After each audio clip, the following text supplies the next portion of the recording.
C'est compliqué. J'ai encore l'impression de marcher sur des œufs. C'est compliqué, mais on nous explique pas à quel point ni où ça l'est. Au-delà des batailles, des portes qui s'ouvrent au fur et à mesure, il y a quelque chose qui reste au-delà de tout. C'est la communication dans cette école. C'est pas les personnes de la com, elles sont super, y a rien à dire, mais c'est qu'on sait pas parler. Il y a des murs entre les gens. On peut s'en sortir un peu sur les infos techniques, mais sur la communication honnête, vraiment, ça bloque. En découlent des choses dites d'un sens qui se prennent à l'envers, qui se transforment de l'autre côté, et à la fin, on a un charabia incompréhensible qui froisse, alors qu'on était là pour déplier, regarder, démêler. C'est naze. Est-ce que je me sens sûre? Est-ce que je me suis assagie? Je sais pas. Ça me fait peur de pas me rendre compte. J'espère que ça va.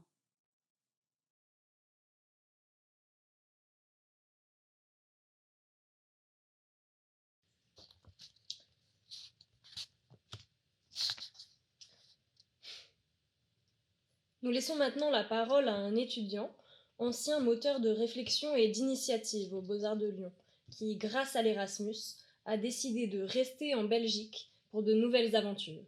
Et comme il n'a pas eu l'occasion de dire au revoir, il aimerait prendre la parole aujourd'hui. Laissons donc la parole à un ancien collègue de travail et aussi ami, qui n'est autre que Maya Amilcaro Berlin.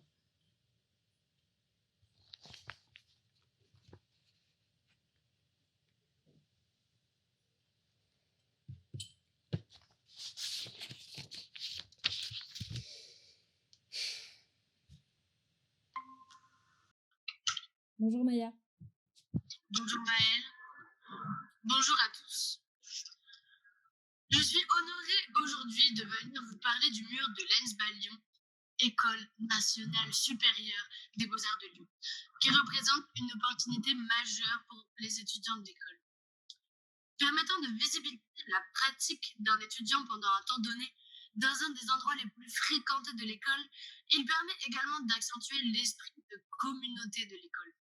Le cadre pédagogique permet de se professionnaliser grâce à de vraies contraintes institutionnelles représentant une grande opportunité. Pour revenir à l'ENSPA, notre école, au cœur de la ville de Lyon, propose un cadre de travail entre expérimentation, autonomie et sérieux.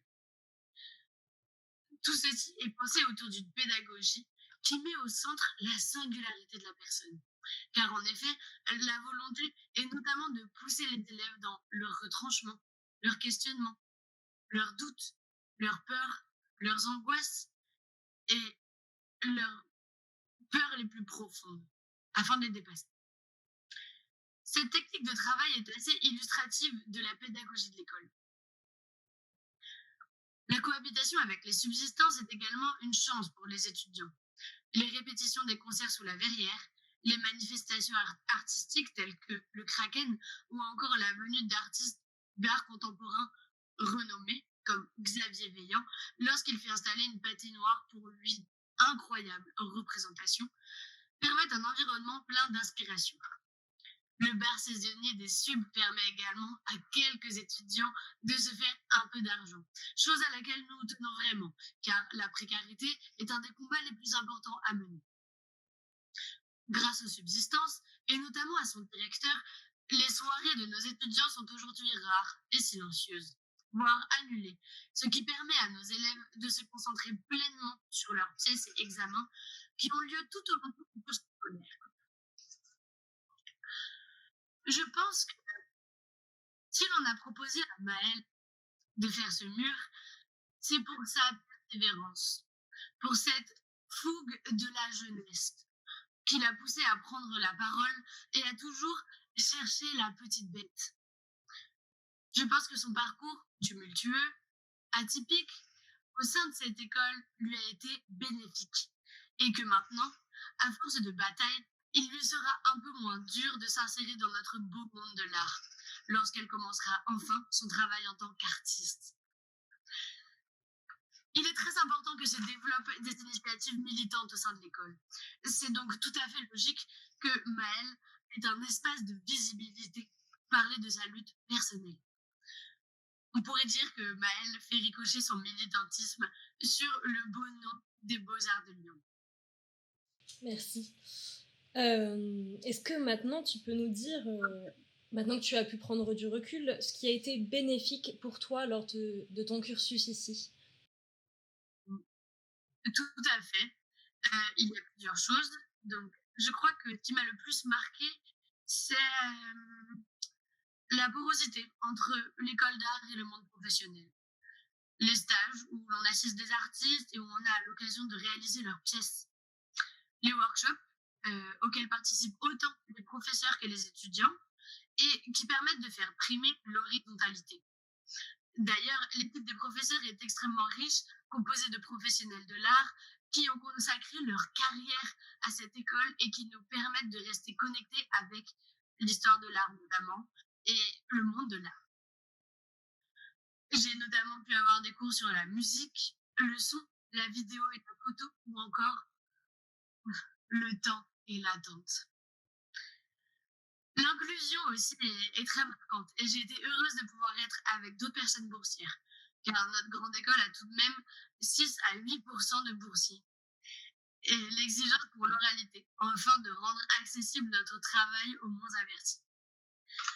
Mais c'est surtout l'expérience d'Erasmus+, qui m'a chamboulée.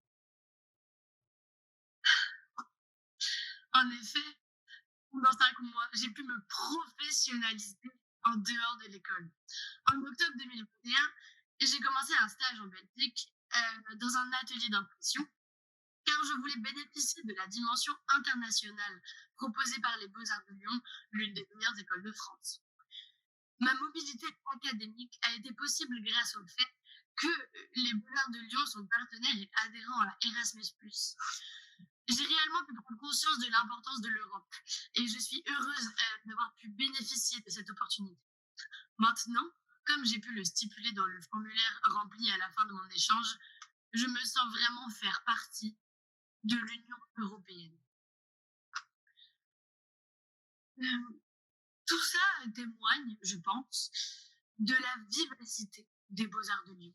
Car on sait bien que 80% des étudiants, dans les 2 ans qui sortent de l'école, trouvent du travail dans leur champ de prédilection. Et je pense que l'on peut être fier des étudiants qui réussissent. Pour ma part, j'ai dû reprendre des études en Belgique et je me suis familiarisée avec les autres élèves boursiers de l'école intégrée. Je fais aujourd'hui de la bande dessinée, mais je pense que mon choix nouveau d'études n'est pas lié à un manque d'apport pédagogique de la part des Beaux-Arts de Lyon, mais bien sûr à une défaillance personnelle et à un manque de confiance en moi. Je suis donc heureuse aujourd'hui d'aider et de témoigner pour Maëlle, qui a la chance d'inaugurer ce mur en tant qu'élève qui a réussi. Merci. Merci Maya.